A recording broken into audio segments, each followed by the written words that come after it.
Hello दोस्तों, dictation start होगी 3 second बाद। स्टार्ट।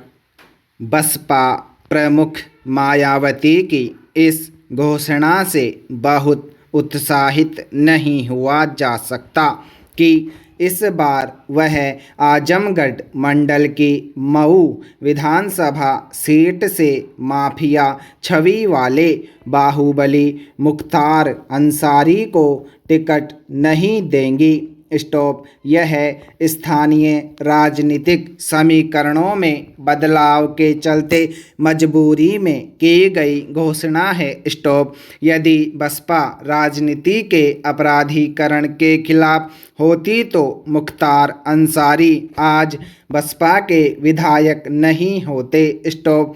पिछले चुनाव में जब वह बसपा के टिकट पर चुनाव मैदान में उतरे थे, तब भी माफिया की छवि से लैस थे। स्टॉप।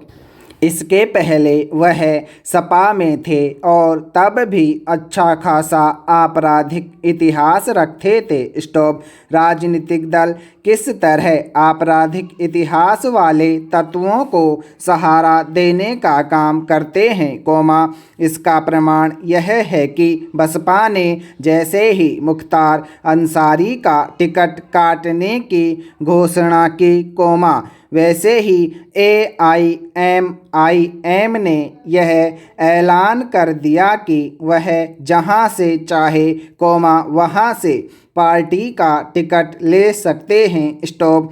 समस्या केवल यह नहीं है कि आपराधिक अतीत और छवि वालों को राजनीतिक दल गले लगाते हैं। स्टॉप।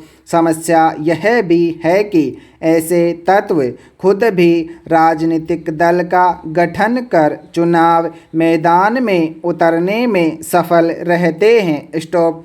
खुद मुख्तार अंसारी कौमी एकता दल नामक पार्टी बना चुके हैं। स्टॉप। पता नहीं अब वह क्या करेंगे, लेकिन मायावती की घोषणा के बाद भी इसके कहीं कोई आसार नहीं कि राजनीति के अपराधीकरण पर कोई लगाम लगेगी। स्टॉप। पैरा।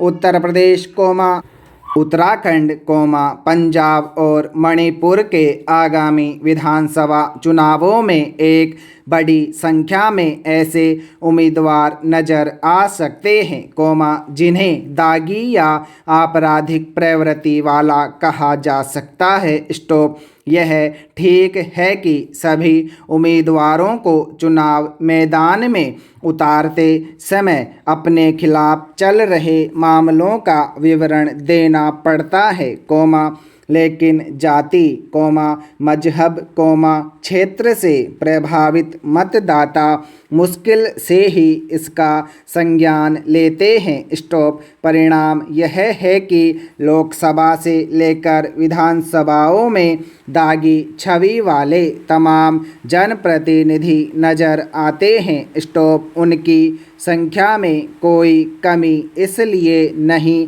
आ रही है, क्योंकि राजनीतिक दल उनका यह कहकर बचाव करते हैं कि दोष सिद्ध न होने तक हर किसी को निर्दोष माना जाना चाहिए। स्टॉप। यह लचर दलील राजनीति के अपराधीकरण को बढ़ावा देने का ही काम कर रही है। स्टॉप। राजनीतिक दल राजनीति के अपराधीकरण को रोकने में ईमानदार नहीं, इसका प्रमाण निर्वाचन आयोग के उस प्रस्ताव की अनदेखी है कि गंभीर आरोपों से घिरे उन लोगों के चुनाव लड़ने पर रोक लगे, जिनके खिलाफ आरोप पत्र दाखिल कर दिया गया हो। स्टॉप। चूँकि राजनीतिक दलों को यह प्रस्ताव रास नहीं आ रहा है, इसलिए उचित यह होगा कि सुप्रीम कोर्ट दखल दे और इस प्रस्ताव के अनुरूप कानून का निर्माण करने को कहे। स्टॉप। पैरा। गन्ना किसानों के मन में हरियाणा सरकार ने मिठास घोल दी है। स्टॉप।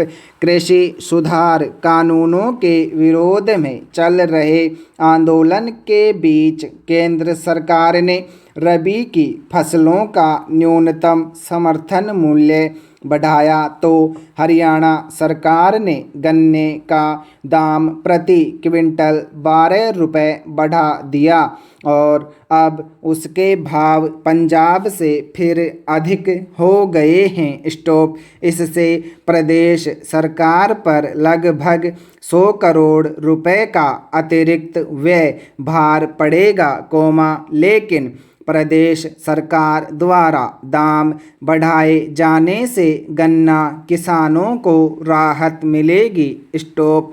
विचारणीय है कि अब तक हरियाणा गन्ना किसानों को सर्वाधिक मूल्य दे रहा था। स्टॉप। हरियाणा में गन्ने का दाम 350 रुपये प्रति क्विंटल दिया जा रहा था तो पड़ोसी पंजाब की सरकार गन्ने के दाम 310 रुपये दे रही थी। स्टॉप। वहाँ के गन्ना किसानों ने आंदोलन किया तो पंजाब सरकार ने 50 रुपये प्रति क्विंटल दाम बढ़ा दिए, लेकिन कुछ ही दिनों बाद अब हरियाणा ने गन्ने का दाम 12 रुपये प्रति क्विंटल बढ़ाकर पंजाब को फिर पीछे कर दिया है। स्टॉप। यह भी विचारणीय है कि पंजाब सरकार के लिए गन्ने के दाम बढ़ाना विवशता थी। स्टॉप। वहाँ के किसान इसके लिए हरियाणा में मिल रहे गन्ने के दाम को आधार बनाकर दाम बढ़ाए जाने की मांग कर रहे थे। स्टॉप। पंजाब में चुनाव भी निकट हैं, लेकिन हरियाणा में ऐसी कोई विवशता नहीं थी, फिर भी प्रदेश सरकार ने गन्ने के दाम बढ़ाकर संवेदनशीलता का परिचय दिया है। स्टॉप। वैसे भी हरियाणा की तुलना अन्य प्रदेशों से हो ही नहीं सकती। स्टॉप। हरियाणा सरकार गेहूं, धान, सरसों, बाजरा, चना, मूंग, मक्का, मूंगफली, कपास और सूरजमुखी सहित 10 फसलें किसानों से न्यूनतम समर्थन मूल्य पर खरीदती है। स्टॉप। अन्य प्रदेशों में सरकारें केवल धान और गेहूं ही न्यूनतम समर्थन मूल्य पर खरीदती हैं। स्टॉप। यही कारण है कि पड़ोसी पंजाब और राजस्थान के लोग तिकड़म कर अपनी फसलें हरियाणा में बेच जाते हैं और यहाँ के किसानों का हक मारते हैं। स्टॉप।